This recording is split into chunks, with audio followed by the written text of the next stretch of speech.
Good morning everyone. Basa na tayo ng ating libro. Kapwa ako Filipino, magbasa na tayo ng ating history. History of the Filipino People by Agoncillo and Guerrero. Today is 13 January 2023. History of the Filipino People Part 4 na tayo, the American Period. Topic number 15, the period of suppressed nationalism. Nandito na tayo sa paragraph, Sakay and the Resistance. Basa.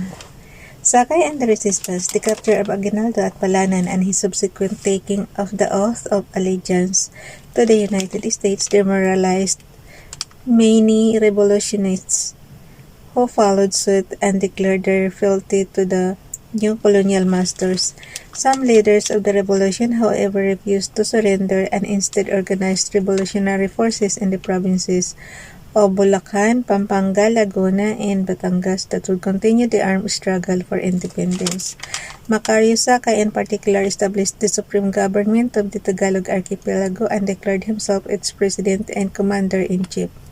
Along with other resistance leaders, Sakay drew up a constitution for the supreme government which provided for constitution for the supreme government.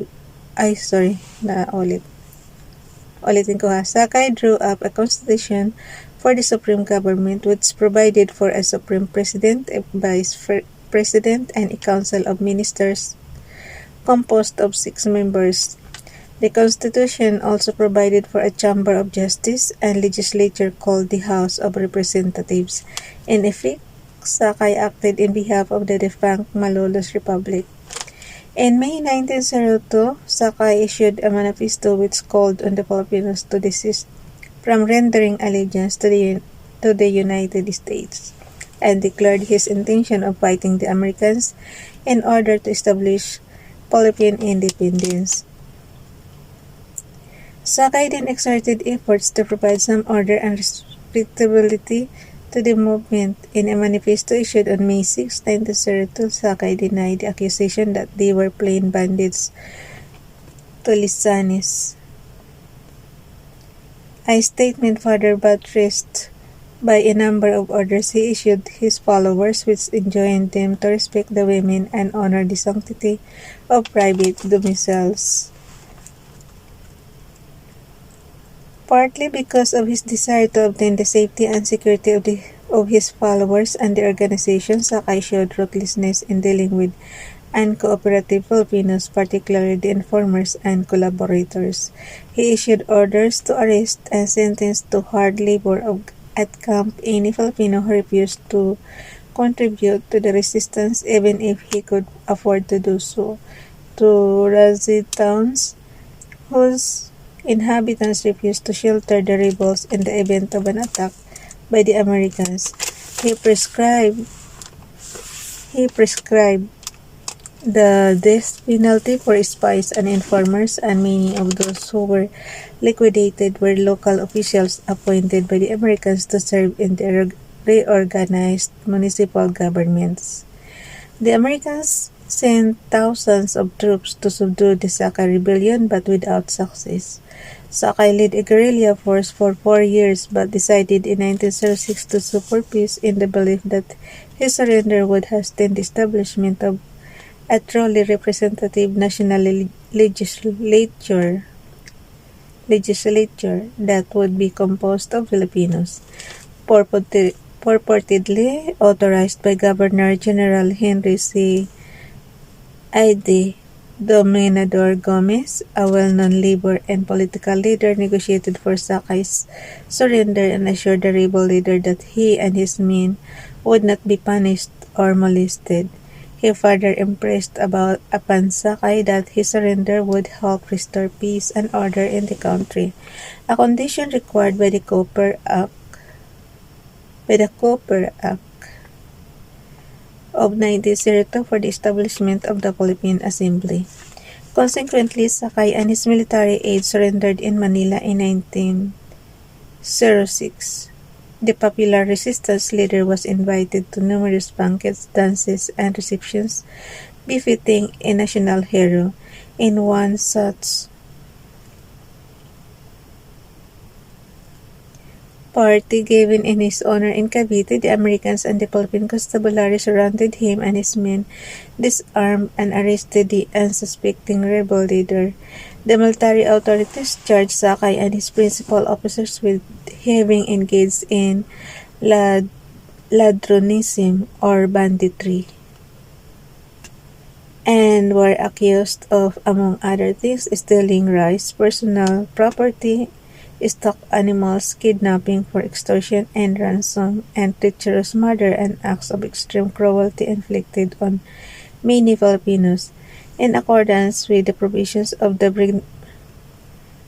Brigandage Act, the court sentenced Sakay to die by public hanging and his officers to long terms of imprisonment. In September 1907, Sakay died by hanging, protesting to the very end that he was not a brigand, but a sincere patriot working for Philippine independence.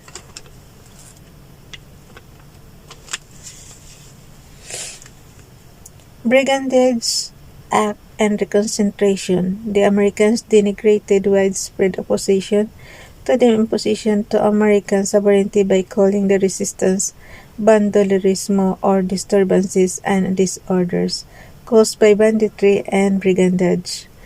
Consequently, the leaders of the insurgent forces were also labeled ladrones or robbers. Henry T. Allen, chief of the Philippine Constabulary, on the other hand, reported to the Philippine Commission in December 1903 that the rank and file of the resistance were densely ignorant and credulous, and were anarchists purely who fight to have independence, not national independence with a constituted government but an individual government. Yet General Arthur MacArthur himself, who led the pacification campaign in the Philippines, argued that the resistance to American rule depended upon almost complete unity of action of the entire native population, which was too obvious to admit of discussion. General Adna Chaffee, in describing the operations of General J.F. Bell in pacifying Batangas, said that guerrilla forces in that province could exist and maintain itself only through the connivance and knowledge of practically all the inhabitants.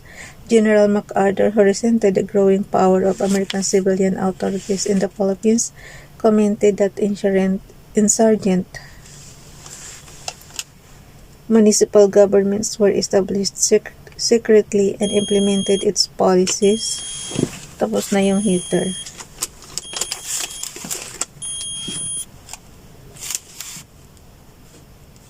On ko lang sandali.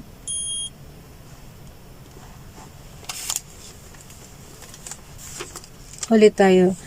General Adna Chaffee, in describing the operations of General J.F. Bell in pacifying Batangas, said that general forces in that province could exist and maintain itself only through the connivance and knowledge of practically all the inhabitants. General MacArthur, who resented the growing power of American civilian authorities in the Philippines, commented that insurgent municipal governments were established secretly and implemented its policies through the municipal governments.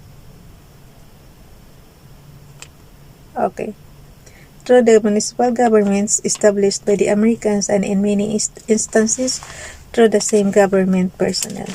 The American authorities enacted several repressive measures to hasten the suppression of the resistance movement. To complement the sedition law enacted earlier, the government passed on November 12, 1902, the Brigandage Act, which made membership in an armed band, with even if proved only by circumstantial evidence, punishable by death or long imprisonment. On June 1, 1903, the Philippine Commission passed another repressive measure, the Reconcentration Act No. 781, which empowered the Governor-General to authorize the provincial governor to reconcentrate the residents of towns infested with ladrones and outlaws in the population or larger barrios of the municipality. The authorities passed the law after realizing that the entire populace were protecting the rebels to the extent that the Philippine Constabulary felt nothing but a general feeling of insecurity. Reconcentration would therefore help the authorities capture the rebel leaders and deprive them at the same time of the people's help and sympathy. The reconcentration policy disrupted the agricultural and other economic activities of the people in areas where resistance to the Americans was most intense. And the concentration camps because the provincial governments responsible for housing and rationing the reconcentrated masses were too often short of funds. Nobody looked after the neglected farms. Nobody provided medical attention for the reconcentrados or sanitary attention to the camps. Unnatural human concentration in the camps caused several epidemics to break out with heavy mortality. Anyone who dared to move outside risked being put to death as a rebel or bandit. It was very clear that the Reconcentration Act violated the will of right that at the time had been extended by the Philippine Bill of 1902 to the Filipinos. As a policy, however, it helped in no small measure the pacification campaign of the Americans. According to Teodoro M. Calao, concerned for the Batangueños who had been herded into concentration camps caused, among other factors, the recalcitrant General Miguel Malvar to finally surrender to the authorities. Bukas na itong suppression of nationalistic journalism and literature. So, bye everyone. God bless.